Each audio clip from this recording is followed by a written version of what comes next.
perlu diingat bahwa ada certain industri yang justru rising luar biasa. Ya, saya 2 minggu yang lalu ketemu teman-teman AWS. AWS itu Amazon Web Service, ya.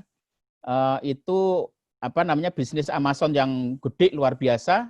Mereka bilang katanya barusan investasi 12 triliun untuk bangun data center di Indonesia, ya.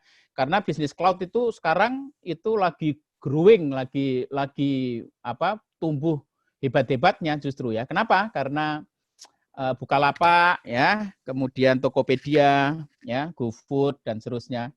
Itu Ruang Guru, ya, itu semua butuh layanan cloud, ya, cloud services. Makanya kemudian bisnisnya AWS, ya, AWS ini global leader untuk cloud services, ya, itu lagi invest gede-gedean di Indonesia, di tengah yang lain pada jatuh gitu, ya. Streaming services, ya, sekarang saya nonton Netflix-nya, nonton YouTube-nya tambah sering, ya, otomatis bayar tiap bulannya juga tambah gede gitu, ya. Jadi Netflix adalah salah satu, atau Spotify adalah salah satu bisnis yang justru di masa-masa pandemi justru growing luar biasa. Teman-teman, saya gambarkan menjadi satu slide, ya, satu slide aja yang itu sudah menggambarkan mana-mana industri yang fall. Yang kiri, teman-teman, ya, yang kiri itu adalah industri-industri yang fall di masa pandemi. Yang kanan adalah industri-industri yang rise, ya, yang rise, yang tumbuh luar biasa. Tadi salah satunya adalah di situ ada cloud services, itu AWS, ya. Terus yang di tengah adalah in between, teman-teman. Ya, in between artinya asuransi misalnya, asuransi ya ketika masa pandemi krisis gini kan kemungkinan bayar kan jadi agak sulit gitu ya. Tetapi untuk asuransi jiwa, asuransi kesehatan itu justru growing. Karena kalau awalnya asuransi itu adalah barang yang apa namanya, secondary non essential, tetapi dengan adanya pandemi sekarang menjadi kebutuhan pokok gitu, ya. Jadi salah satu yang esensial sekarang adalah asuransi, terutama asuransi jiwa dan asuransi kesehatan, sehingga teman-teman asuransi di masa pandemi justru growing. Itu di satu sisi, tapi di sisi lain juga karena lagi masa sulit gini ya, kemampuan bayar preminya juga, nyicil preminya juga akan semakin berkurang, ya. Jadi ada jeleknya, ada bagusnya. Maka saya sebutnya in between. Oke, saya akan mulai yang kiri dulu, teman-teman. Ya, bacanya itu muter, ya, muter berlawanan arah jarum jam. Ya, kalau yang atas itu paling berat, makin ke kiri, ya, ke bawah itu makin ringan, makin dari high ke moderate. Ya, artinya high jatuhnya jatuh banget yang high, yang atas. Terus makin ke bawah itu jatuhnya moderate lah, nggak parah-parah amat gitu, ya. Ya. Tapi masih bagus yang di between gitu, ya. Jadi kalau kita lihat ada fall, ada rise, dan seluruh pemain sekarang mestinya harus leap, ya, leap. Jadi makanya saya bilang tahun 2020 adalah the leap year, yaitu tahun di mana kita harus lompat dari yang fall ke yang rise gitu, ya. Kalau memang fall-nya sudah nggak bisa ketulungan. Jadi ada bisnis-bisnis kayak tourism sekarang ini, ya, mungkin sampai dengan akhir 2021 atau bahkan sampai 2022 akan tetap struggling. Maka kalau teman-teman nunggu 2 tahun nggak ada omset kan nggak bisa, ya. Maka mesti terpaksa harus masuk ke sektor-sektor yang growing, yaitu sektor-sektor yang rise yang ada di kanan. Jadi teman-teman, yang pertama adalah hotel dan tourism, yang kanan atas itu, ya, hotel dan tourism. Saya kira kita udah tahu. Kita ke hotel takut sekarang, ya, karena di dalamnya banyak orang ketemu, sehingga kemudian market hotel juga selama 6 bulan ini agak berat, ya. Bali juga begitu, ya. Bali nanti yang menyelamatkan adalah domestik, teman-teman, karena kalau kalau yang tourism asing itu agak berat baliknya, ya, karena memang teman-teman pandemi itu antitesis globalisasi. Jadi kalau sebelum pandemi itu semua orang kita mengagung-agungkan globalisasi, ya, di mana orang itu bisa mobilisasi antar negara demikian gampang. Tetapi dengan adanya pandemi, maka yang terjadi adalah antitesis globalisasi. Jadi pergerakan orang dibatasi. Maka kemudian salah satu yang terdampak adalah sektor pariwisata. Yang kedua, airline, teman-teman. Kita tahu di airline itu ruangnya relatif nggak begitu besar, ya. Terus kemudian AC-nya muter aja di situ, ya. Kita kalau ke Bali 1 jam 2 jam gitu, bayangkan di dalamnya sirkulasi udaranya muter-muter di situ aja. maka kemudian takut. Saya terus terang belum dari bulan Maret belum pernah naik pesawat ya, masih takut ya. Ini sama Dokter Grace sama Bu Susan diajak ke Bali, ke Banyuwangi, nanti akhir minggu ini masih mikir-mikir saya. Nanti kalau dapat wangsit berangkat ke Banyuwangi ya. Faktornya karena takut naik pesawat teman-teman ya, sangat berbahaya. Sekarang moda transportasi yang paling aman adalah kendaraan pribadi. Maka nanti otomotif sekarang agak struggling karena global value chain-nya agak terhambat. Tetapi saya predik nanti mobil pribadi akan growing ya pasca pandemi, dan terutama mobil second karena ketika orang-orang yang belum punya kemampuan maka alternatifnya solusinya adalah second. Jadi itu airline, kemudian MICE teman-teman, MICE itu meeting, insentif, conference sama exhibition ini juga berat semua ya. Jadi exhibition terutama yang global berhenti semua ya. Kemudian bar and resto ya, bar and resto. Tetapi saya kira resto ini akan cepat comeback-nya, dan menurut saya sekarang sudah mulai kelihatan comeback. Kenapa? Karena orang Indonesia makan itu dining out ya, makan di luar itu bukan masalah lapar aja, tetapi terutama adalah masalah sosialisasi, masalah curhat-curhat ya, masalah ketemu teman gitu, sehingga memang agak sulit ya, walaupun ada ketakutan pandemi, tetapi silaturahmi ya, kedekatan ya, curhat-curhat ya, narsis itu ya, ketemu teman itu menjadi sesuatu yang penting. Dan tak lihat mal-mal sudah mulai rame, orang mulai banyak makan di resto ya, tapi tentu dengan pakai masker. Nanti Dokter Grace akan kasih tips-tips untuk bagaimana pakai masker ya. Jadi saya kira bar and resto akan cepat ya comeback-nya, tetapi kalau MICE, airline dan tourism mungkin agak berat. Berikutnya sinema Jakarta ya. Kalau yang Bandung ya nggak boleh ya, Jakarta sudah mulai diperbolehkan, tapi saya takutnya Cina juga sama, 3 bulan yang lalu sinema dibuka tapi nggak ada orang yang nonton gitu ya. Nanti akan kita lihat apakah begitu bioskop dibuka, apakah orang berani. Kasusnya sama dengan airline teman-teman, sirkulasi udaranya muter-muter aja di situ sehingga potensi untuk penularannya akan menjadi tinggi ya. Berikutnya adalah sport ya, kita tahu bahwa Olimpiade dibatalkan ya, liga dan seterusnya, tapi sekarang sepak bola sudah mulai bergulir kembali, tetapi orang akan takut ya tetap ya, karena kalau di stadion ada ribuan orang di situ dan potensi penularannya akan tinggi ya. Sport yang kena. Kemudian mall dan retail ya, mall dan retail.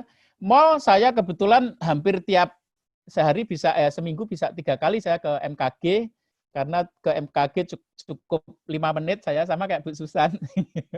Cuma 5 menit ke MKG, ke La Piazza. Jadi saya otomatis pantau terus gimana kondisi mall.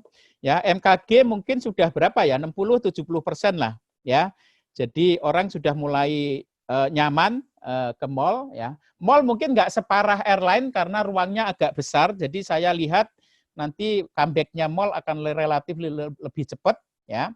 Terus kemudian consumer elektronik ya, itu karena global value chain. Otomotif nanti akan kendaraan pribadi akan comeback, oil and gas dan properti ya. Properti karena memang properti ini non essential. Jadi teman-teman nanti di dalam consumer shifting saya akan cerita bahwa konsumen itu akan back to the bottom, teman-teman. Ya. Jadi back to the bottom of the pyramid ya, tapi piramidanya itu piramida Maslow. Mungkin teman-teman tahu ya, piramida Maslow itu kan dari yang awal kebutuhan paling basic ke atas ya, piramida yang ke atas itu adalah kebutuhan yang paling advance gitu. Yang paling basic itu adalah sandang pangan papan. Berikutnya belonging naik ya. Kemudian esteem, dan yang di puncak adalah aktualisasi diri. 3 tahun yang lalu saya bikin e-book viral juga, saya mengatakan this is the era of leisure economy ya, semua orang leisure, semua orang liburan ya, bahkan semakin banyak duitnya, dompetnya itu habis karena liburan ya, karena kebutuhan basicnya sudah lewat. Jadi sebelum pandemi itu bangsa kita itu konsumennya banyak sudah di puncak piramida, tetapi dengan adanya pandemi kita balik ke basic, kebutuhan basic. Jadi kita hidup di gua, teman-teman, ya, hidup di gua, guanya rumah kita. Karena kalau hidupnya di gua, maka kebutuhannya nggak aneh-aneh. Kita nggak perlu sepatu, kita nggak perlu baju, ya, kita nggak perlu mobil, kita nggak perlu motor gitu. Jadi baju saya di lemari itu nggak pernah ganti-ganti karena tiap hari cuma pakai celana pendek ini, ya. Termasuk webinar ini saya pakai celana pendek loh ya, nggak kelihatan kan? Nggak kelihatan ya.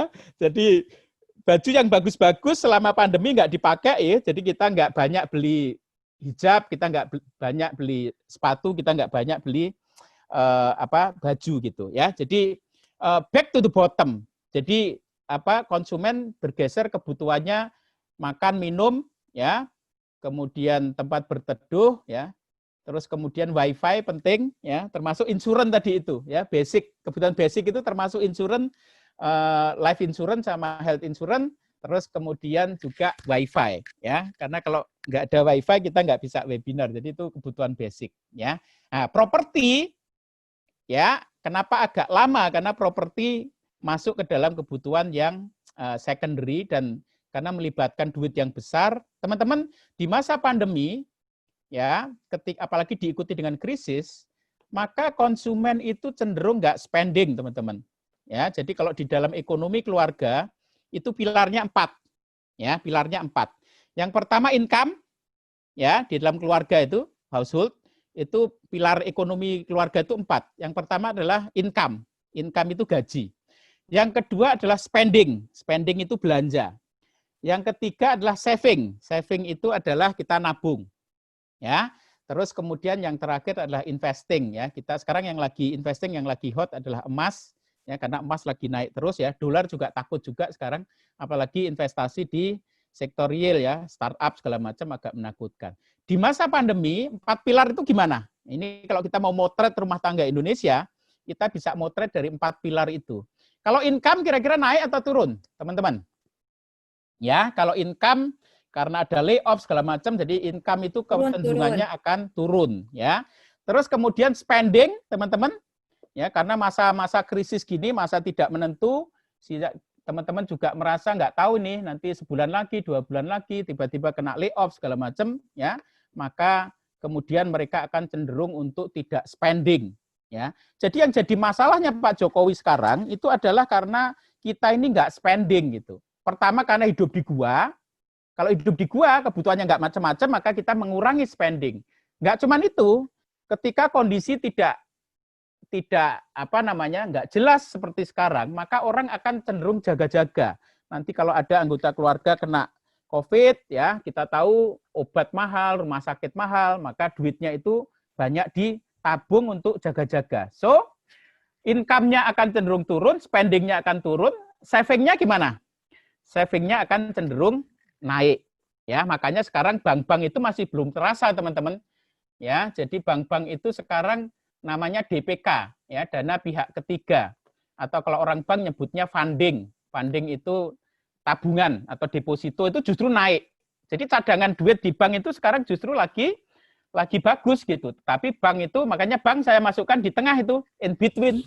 Karena bank itu dari sisi funding lagi bagus, tetapi dari sisi lending, bank nggak berani ngeluarin duit gitu ya. Karena resikonya di masa krisis kayak gini banyak orang bangkrut, banyak orang jatuh, maka ngasih kredit itu akan jadi harus sangat selektif gitu. Jadi bank itu kenapa di tengah, in between? Karena dari sisi funding, ya, orang nabung itu tinggi, tetapi dari sisi lending itu akan sangat berisiko. Jadi ada bagusnya, ada jeleknya kalau bank. Nah, itu yang ketiga. Terus kemudian yang investing, kira-kira naik atau turun? Investing, teman-teman, konsumen akan cenderung melakukan investasi yang sangat-sangat prudent. Ya, contohnya emas, ya. Jadi atau deposito, kalau mau nggak ada risiko ya deposito. Jadi investasi ke hal-hal yang berisiko dihindari karena ini masa-masa yang tidak menentu, masa-masa yang bahaya. Ya, tadi saya cerita kalau sampai di Oktober BPS sudah mengumumkan kita negatif lagi, berarti apa? Berarti officially Indonesia itu berada di dalam krisis, ya. Kalau nanti di semester 4 masih juga negatif, ya, semester 1 tahun 2021 akan negatif juga, maka kita memasuki ambang, kita memasuki era namanya depresi, ya. Depresi itu di Amerika terjadi tahun 1930, teman-teman. Jadi kalau resesi berkepanjangan, ya, itu namanya depresi, ya. Teman-teman, sekarang ini kenapa Pak Jokowi ngasih duit 600.000 untuk pegawai yang gajinya kurang, atau ngasih 2,5 juta untuk UKM, tujuannya adalah agar masyarakat itu spending. Jadi kita itu belanja itu bagus untuk Indonesia. Kenapa? Karena 60% ya GDP kita atau gross atau pendapatan kita atau pertumbuhan ekonomi kita itu datangnya 60% dari konsumsi. Ada investasi, ada government spending, itu 60%-nya adalah konsumsi rumah tangga atau konsumsi kita. Jadi kalau ibu-ibu belanja di MKG itu bagus gitu, karena itu bagus untuk untuk pertumbuhan kita. Yang bahaya yang sekarang kita berada di ambang resesi, itu kuncinya 2. Ya, untuk penyelamatan pemadam kebakaran agar kita nggak masuk ke jurang resesi itu 2. Yang pertama adalah government spending, makanya kemudian kenapa Pak Jokowi perlu banyak ngasih insentif ya ke rumah tangga, jaring pengaman sosial. Yang kedua adalah consumer spending. Jadi ini mestinya harus ada gerakan ibu-ibu belanja. Ya, kalau ibu-ibu belanja yang terjadi apa? Kalau ibu-ibu belanja berarti yang terjadi maka barangnya yang di MKG itu akan laku. Kalau barangnya laku berarti pabriknya jalan enggak? Kalau barangnya laku berarti pabriknya jalan. Kalau pabriknya jalan berarti gajinya karyawan aman enggak? Ya, aman dan bahkan bisa naik. Kalau karyawannya gajinya naik maka dia akan spending lagi. Jadi muter. Ekonomi dikatakan muter itu kalau konsumen belanja, industri hidup, ya, gajinya bagus, terus gajinya ini kan pegawai ini kan konsumen juga, dia belanja lagi, jadi muter gitu. Nah, resesi itu terjadi kalau kondisinya sebaliknya. Ibu-ibu nggak belanja karena takut, ya kondisinya nggak menentu kayak gini. Kalau nggak belanja berarti apa? Berarti pabriknya nggak hidup gitu. Kalau pabriknya nggak hidup, maka kemudian dia akan lay off karyawan. Kalau karyawan di lay off, maka yang terjadi apa? Yang terjadi adalah si karyawan nggak akan belanja gitu. Jadi muter lagi. Ya, jadi sekarang agenda terbesar dari Pak Jokowi adalah bagaimana muterin ekonomi itu. Ya, muterin ekonomi. Teman-teman, itu yang default. Ya, ini udah 30 menit, itu baru yang fall ini Bu Susan. Ya, nggak apa-apa Mas, silakan monggo Mas. Ya, nah, yang agak lebih kita terang, ya agak terang suasananya adalah yang kanan. Ya, kalau yang kiri adalah industri-industri yang jatuh, maka yang kanan adalah industri-industri atau sektor-sektor yang lagi rising. Ya, teman-teman secara umum yang fall itu adalah industri-industri yang by default adalah 2. Yang pertama adalah industri yang sifatnya high touch. Ya, high touch itu artinya industri yang persentuhan fisiknya itu tinggi. Contohnya tourism. Ya, tourism itu kalau kita mau ke Bali ya orangnya harus ke Bali gitu, nggak bisa kita pakai virtual reality gitu. Ya, cuman lihat layar Bali gitu nggak bisa. Jadi kalau kita mau ke Bali mesti harus badan kita ada di Bali gitu. Ya, kita harus bersentuhan, harus melihat langsung gitu. Itu yang namanya high touch. Jadi yang kiri itu teman-teman, yang banyak fall itu adalah by default industrinya itu memang sifatnya adalah industri yang high touch. Yang kedua adalah industri yang sifatnya tadi back to the bottom tadi itu, yaitu industri-industri yang sifatnya esensial. Makanya kemudian grocery, ya orang itu belanja ke Bukalapak bukan untuk beli baju, tetapi lebih kepada beli minyak, beli sabun, beli sampo, ya grocery. Grocery yang tumbuh, makanya yang kanan atas itu teman-teman, yang paling hot rising adalah e-commerce dan grocery. Ya, berikutnya logistik dan delivery. Teman-teman yang ada di bisnis logistik dan delivery aman di masa pandemi. Kenapa? Karena kalau e-commerce-nya growing, ya, maka yang terjadi apa? Kalau e-commerce-nya growing berarti dulu pada waktu masa kecil saya suka nonton film Star Trek itu ada. Itu kalau kita mindah barang itu kalau film Star Trek barangnya mau dipindah ke Surabaya itu bisa hilang di sini terus tiba-tiba muncul di Surabaya gitu. Ya. Nah, tapi celakanya sampai sekarang teknologi itu belum ada gitu ya. Jadi kalau kita mau ngirim barang, terpaksa barangnya itu harus dikirim pakai kurir gitu ya. Makanya ketika grocery dan e-commerce itu growing, maka secara otomatis logistik dan delivery itu akan growing, teman-teman ya. Berikutnya food delivery, teman-teman ya, food delivery, GoFood dan seterusnya. Karena saya sebelumnya nulis buku ya, bestseller judulnya Millennial Kills Everything. Ya, saya bilang di situ bahwa muncul generasi mager ya, generasi mager itu adalah generasi yang malas gerak ya. Jadi tiap hari nontonnya Netflix, YouTube, terus kalau makan even nggak ke bawah gitu, nggak ke dapur gitu ya. Tetapi cukup telepon pakai GoFood ya, makan sambil beli di resto tapi belinya pakai GoFood gitu. Ya, generasi mager namanya. Food delivery, teman-teman, kemudian remote working, ya, Zoom, Webex, dan seterusnya, karena kita nggak bisa kerja di kantor, alternatifnya kita kerja via platform digital. Berikutnya streaming services, teman-teman, Netflix, Spotify, kemudian Disney katanya sudah melampaui Netflix sekarang.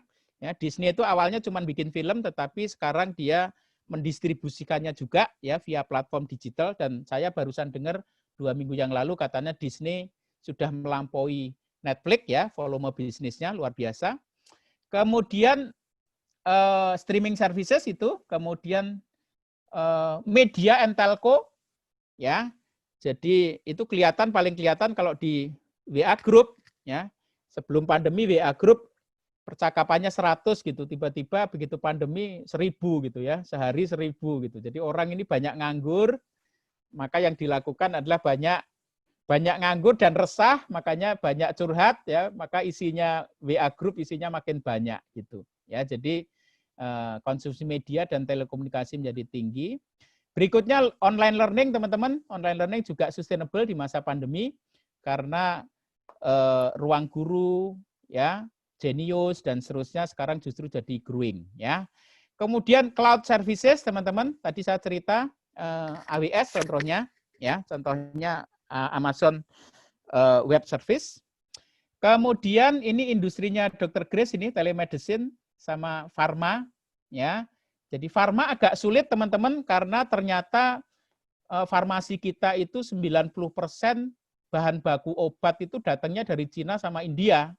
Ya, 90% gitu. Ketika global value chain-nya terhambat, maka pengiriman bahan baku juga agak berat itu di farmasi.